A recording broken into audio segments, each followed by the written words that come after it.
Welcome to our cooking channel Desi seasoning. आज मैं आप लोगों के लिए एक बहुत ही अम्मी सा रेसिपी बनाने वाली हूँ। So let's begin. आज हम व्रत स्पेशल साबूदाने से बनने वाली तो बहुत ही टेस्टी डिश लेके आए हैं।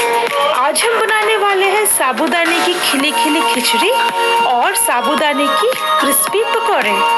अगर आपकी साबूदाने की खिचड़ी खिली खिली नहीं बनती हो तो ये वीडियो आपके लिए बहुत ही ज़्यादा हेल्पफुल होगा।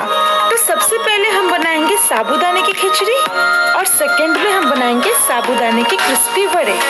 तो फ्रेंड्स, हम वीडियो शुरू करने से पहले आपसे ये रिक्वेस्ट करना चाहते हैं कि अगर आपको हमारी आज की रेसिपी अच्छी लगे तो आप हमारे इस वीडियो को लाइक कीजिएगा और चैनल को ज़रूर सब्सक्राइब कीजिएगा ताकि इसी तरह के टेस्टी रेसिपी वीडियोस की अपडेट आपको हमेशा मिलती रहे।